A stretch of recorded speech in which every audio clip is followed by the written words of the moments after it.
Hey everyone, in this episode of HubFuel, we're going to be talking about calling, more specifically calling out of the HubSpot CRM. Like any system, HubSpot has the ability to log activities against the associated profile, meaning that you can actually add notes, emails, calls, tasks, and meetings. And within that, you can focus primarily on calling.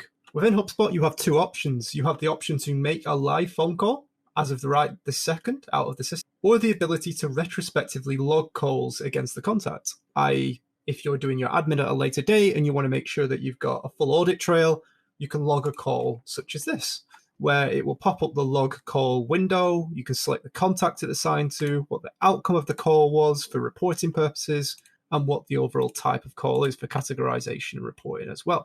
You can put a note in, such as this, and then what you can actually do is log the activity on the timeline for the date and time it was performed, which it will add it to the overall timeline screen. For most, this is sufficient, but if you want to speed up your workflow and have better kind of touch points with your contacts, you can automate a lot of this kind of entry when it comes to activities by using HubSpot's calling feature. By connecting your business line or your actual personal handheld device, you can actually make calls out of the system that are automatically logged, timed, and overall categorized at the time of calling.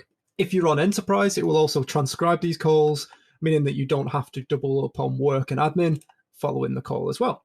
So in order to set this up, you want to head over to the top right where it has the settings bar and select that.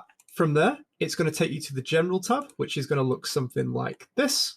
And from there, you just need to select calling, which will take you to your personal accounts page set up for HubSpot calling. You have two options. You can set it up so it calls using your personal phone number, whether that's a commercial phone number, i.e. as in issued, or if that's a personal phone number, such as your normal mobile. You also have the option to connect a VoIP system. So Twilio is the one that HubSpot recommends, so that is the official partner, but there are third-party integrations that you can connect with your VoIP system. For the sake of this video, we're just going to focus on connecting our personal phone number. So in order to do so, we just need to press connect calling and select that to on, and you'll see that it's now put a pretty limited usage on the actual monthly basis, meaning that I get 2,000 minutes as an individual every month to call out of. For most organizations, that may be sufficient. If you need a larger limit, you may want to look at more VoIP-based solutions in terms of these that are on show. From here, what you can actually do is actually add in your phone number. So what you should do, if you select add phone number and simply put that in here, select that, and then ask how you want to be verified, either by SMS or a phone call. Typically, SMS is the quickest route, so let's put that. And once that verification code comes through, simply just put it in here, which is going to verify that you actually have access and are the owner of that phone number. Next, and you'll see that the verification process has been complete, meaning I have 2,000 calling minutes per month. I can access calling within the United Kingdom. I can make calls through HubSpot using this phone number, and this is what it will appear on the receiving end of people's caller IDs.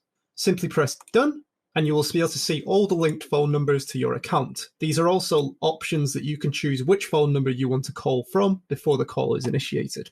So from here, if we head over to the actual contact, such as this one on screen, you will notice, if I refresh the page, just to be sure, I've got all my activity and data based on the actual contact. From here, what I can do is press call, and it will basically ask you to select a phone number. So I can call from the phone number that is on the contact, so that might be their direct dial, or I can call the phone number that's logged on the actual company record as well.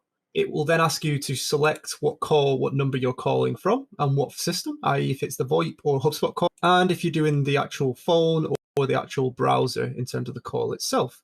For this instance, I'm going to call from this number as listed from my browser, and I'm going to make a call to the actual contact. You can also open the call options, allowing you to take notes as the actual call is progressing. It just shows you a different builder, and this is sticky, meaning you can actually go between tabs, and you can actually keep that pinned if you need it. From here, if you just press call, it will then ask if you want to allow it in terms of the microphone permissions, and it will initiate the call. From here, you can select if you actually want to record, mute your actual voice, access the keypad if you need to go through a direct dial, and you can actually end the call at any example as well, meaning that you can actually, once the call is finished, select connected as well as the call type and make notes. You can rate the call quality as well as seeing what your overall monthly calling usage is after you've conducted the call. You'll see that it's automatically done the call duration at the top based on how long I was on the line for. I can press save call, and that will automatically save it to that as well. If I choose to record the voice call, that will also add a transcription if you're on enterprise as well. And that's it. That's how to use HubSpot calling within the CRM. It's a much faster way to do your activity login and ultimately reporting from the HubSpot CRM. I hope you enjoyed this episode of HubFuel, and I'll speak with you guys soon.